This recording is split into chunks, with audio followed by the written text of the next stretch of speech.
ನಮಸ್ತೆ ಸ್ನೇಹಿತರೆ, ಇವತ್ತಿನ ವಿಡಿಯೋದಲ್ಲಿ ಪನ್ನೀರ್ ಗ್ರೇವಿ ಯಾವ ರೀತಿ ರೆಡಿ ಮಾಡ್ಕೊಳ್ಳೋದು ಅಂತ ತಿಳಿಸ್ಕೊಡ್ತಿದ್ದೀನಿ. ಇದು ಪೂರಿ ಸಾಗುಗೆ ಒಳ್ಳೆಯ ಕಾಂಬಿನೇಷನ್ ಆಗಿರುತ್ತೆ.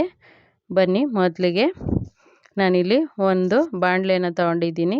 ಅದಕ್ಕೆ ಒಂದು 100 ಗ್ರಾಮಷ್ಟು ಅಡುಗೆ ಎಣ್ಣೆನ ಸೇರಿಸ್ಕೊಳ್ತೀನಿ. ನಾನಿಲ್ಲಿ 200 ಗ್ರಾಮು ಪನ್ನೀರನ್ನ ತಗೊಂಡಿದ್ದೀನಿ. ಅದನ್ನು ಈ ರೀತಿ ಸಣ್ಣದಾಗಿ ಕಟ್ ಮಾಡಿ ಒಂದು ಮೀಡಿಯಮ್ ಸೈಜಲ್ಲಿ ಕಟ್ ಮಾಡ್ಕೊಂಡಿದ್ದೀನಿ. ಇದನ್ನು ಎಣ್ಣೆಯಲ್ಲಿ ಬೇಯಿಸ್ಕೊಳ್ತೀನಿ. ಬೇಯಿಸಿ ಎತ್ತಿಟ್ಕೊಳ್ತೀನಿ. ಆನಂತರ ಗ್ರೇವಿ ಮಾಡೋದಕ್ಕೆ ಶುರು ಮಾಡ್ತೀನಿ. ಈ ರೀತಿ ಬಿಡಿ ಬಿಡಿ ಮಾಡ್ಕೊಳ್ತಾ ಈ ಪನ್ನೀರನ್ನ ಬೇಯಿಸ್ಕೊಳ್ತೀನಿ ನಾನು. ಇದು ಪನ್ನೀರು ವಾರಕ್ಕೆ ಒಂದು ಸಾರಿ ಆದ್ರೂ ತಿನ್ನಬೇಕು. ಆರೋಗ್ಯಕ್ಕೆ ತುಂಬ ಒಳ್ಳೆಯದು.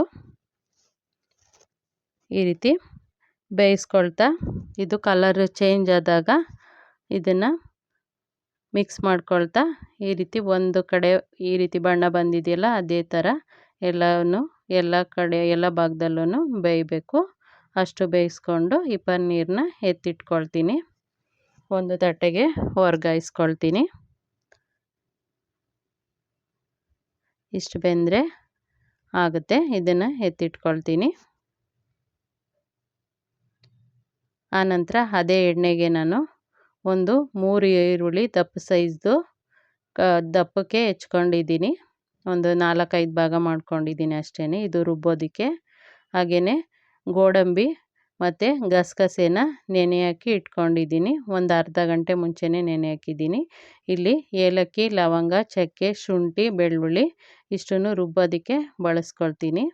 ಇದು ಬೆಂದ ನಂತರ, ಈರುಳ್ಳಿ ಬೆಂದ ನಂತರ ಇದನ್ನು ತಟ್ಟೆಗೆ ಎತ್ತಿಟ್ಕೊಂಡು ಆನಂತರ ಅದೇ ಬಾಣಲೆಗೆ ನಾನು ಒಂದು 3 ಟೊಮೊಟೊನ ಸೇರಿಸ್ಕೊಂಡಿದ್ದೀನಿ. 3 ಟೊಮೊಟೊ ಬಂದು ಫಾರಮ್ ಟೊಮೊಟೊ. ನೀವು ನಾಟಿದಾದರೆ 1-2 ಸೇರಿಸ್ಕೊಳ್ಳಿ, ಸಾಕಾಗುತ್ತೆ. ಇದನ್ನು ಚೆನ್ನಾಗಿ ಬೇಯಿಸ್ಕೊಳ್ತೀನಿ. ಟೊಮೊಟೊ ಸಿಪ್ಪೆ ಬಿಡೋವರೆಗೂ ಬೇಯಿಸ್ಕೊಂಡು ಇದು ತಣ್ಣಗಾದ ನಂತರ ನಾನು ರುಬ್ಕೊಳ್ತೀನಿ ಇದನ್ನು. ಇವಾಗ ಟೊಮೊಟೊ ಬೆಂದಿದೆ, ಎತ್ಕೊಂಡಿದ್ದೀನಿ, ತಟ್ಟೆಗೆ ಹಾಕ್ಕೊಂಡಿದ್ದೀನಿ. ಆನಂತರ ಅದೇ ಬಾಣಲೆಗೆ ಒಂದು 6 ಹಸಿಮೆಣಸಿನ್ಕಾಯಿ ಸೀಳ್ಕೊಂಡಿರೋದು, ಪಲಾವ್ ಸಾಮಾನು ಹಾಕ್ಕೊಂಡಿದ್ದೀನಿ. ಪಲಾವ್ ಎಲೆ, ಚಕ್ಕೆ, ಲವಂಗ, ಏಲಕ್ಕಿ, ಸ್ಟಾರ್ ಹೂವು, ಮರಾಠಿ ಮೊಗ್ಗನ್ನ ಸೇರಿಸ್ಕೊಂಡಿದ್ದೀನಿ. ಆನಂತರ ಇದಕ್ಕೆ ಒಂದು ಈರುಳ್ಳಿ ದಪ್ಪ ಸೈಜ್ದು ಸಣ್ಣ ಕಟ್ ಮಾಡಿ ಸೇರಿಸ್ಕೊಂಡಿದ್ದೀನಿ. ಇದು ಬೆಂದ ನಂತರ ನಾನು ರುಬ್ಕೊಂಡಿರೋ ಅಂತಹ ಟೊಮೊಟೊ, ಈರುಳ್ಳಿ, ಹಾಗೆ ಚಕ್ಕೆ, ಲವಂಗ, ಶುಂಠಿ, ಬೆಳ್ಳುಳ್ಳಿ, ಏಲಕ್ಕಿ ಏನು ಸೇರಿಸ್ಕೊಂಡಿದ್ದೆ, ಸೇರಿಸಿ ರುಬ್ಕೊಂಡಿದ್ದೆ, ಅದನ್ನು ಇದಕ್ಕೆ ಸೇರಿಸ್ಕೊಂಡಿದ್ದೀನಿ ಬಾಣಲೆಗೆ. ಆನಂತರ ನಾನಿಲ್ಲಿ ಗೋಡಂಬಿ ಹಾಗೆಯೇ ಗಸಗಸೆ ಏನು ನೆನೆ ಹಾಕಿಟ್ಟಿದ್ದೆ ಅದನ್ನು ರುಬ್ಕೊಂಡು ಸೇರಿಸ್ಕೊಂಡಿದ್ದೀನಿ. ಇದು ಗೋಡಂಬಿ ಮತ್ತು ಗಸಗಸೆ ಹಾಕೋದ್ರಿಂದ ಗ್ರೇವಿ ಗಟ್ಟಿಯಾಗುತ್ತೆ, ಹಾಗೆಯೇ ರುಚಿ ಹೆಚ್ಚಾಗುತ್ತೆ, ತುಂಬ ರುಚಿಯಾಗಿ ಬರುತ್ತೆ ನೀವು ಗೋಡಂಬಿನ ಹಾಗೆ ಗಸಗಸೆನ ಸೇರಿಸೋದ್ರಿಂದ.